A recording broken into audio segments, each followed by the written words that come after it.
Matale will remain in his office until the provincial legislature convenes to confirm his resignation, and Durbanites are being encouraged to lock in their love and respect for Mandela. I'm Busisiwa Khadebe with the latest news update. Limpopo Premier Castle Matale will remain in his office until the provincial legislature convenes to confirm his resignation. Matale resigned as Premier and member of the legislature today. The Speaker, Rudolph Phala, says they are still waiting for the ANC to provide the name of the new Premier. I will convene a special sitting of the Limpopo Provincial Legislature to elect a new Premier of the province. It depends on the gazetting of the new list from the ruling party by the Independent Electoral Commission. If that work can be done snappily, we could be able to hold such special sitting this week and be able to elect the new Premier of the province. Sentencing argument will take place tomorrow after Mudumule man Johan Kotze and 3 others were found guilty of kidnapping, assault and the gang rape of his ex-wife Ina Bonnet. Kotze and one of the accused were also found guilty in the North Gauteng High Court in Pretoria of the murder of Bonnet's son, Conrad.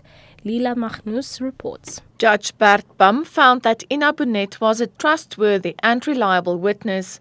She attended the judgment and was supported by friends, and afterwards said she was satisfied with the judgment.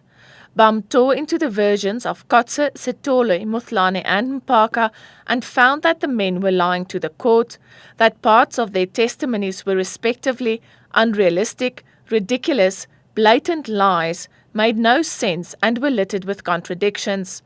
Bum also found that Kotze and Sithole planned the attack and that Mpaka and Muthlane were co-conspirators. Arguments for mitigation and aggravation of sentence will commence tomorrow. Lila Magnus, SABC News, Pretoria. The DA in Mpumalanga is calling on Police Commissioner Rea Piaga to suspend the provincial head of the Hawks, Simon Mapiane, who is facing fraud charges after allegedly submitting false travel claims. He's apparently still performing his duties despite the pending case. The DA says it's unthinkable that Mapiane can continue investigating other people while he himself faces serious charges.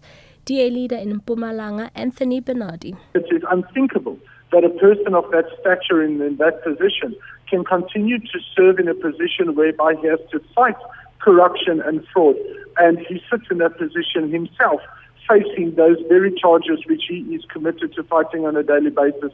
It's just unthinkable that while he is being investigated. And lastly, Durbanites are being encouraged to lock in their love and respect for former President Nelson Mandela.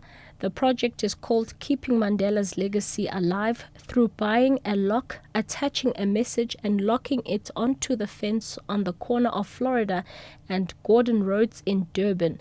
The idea was initiated by Morningside resident Patrick Kutsia. To see tens of thousands of people, both locally and internationally, just take a moment out, whether it's today, tomorrow or in years to come, a moment out just to contemplate and think about Nelson Mandela and those qualities and characteristics that you and I know have transcended cultures and creeds and those enduring principles that all of us long to live out on a daily basis. So that's what I'd love. I'd love people to come here, lock onto the fence, lock onto the idea of keeping those qualities and characteristics alive.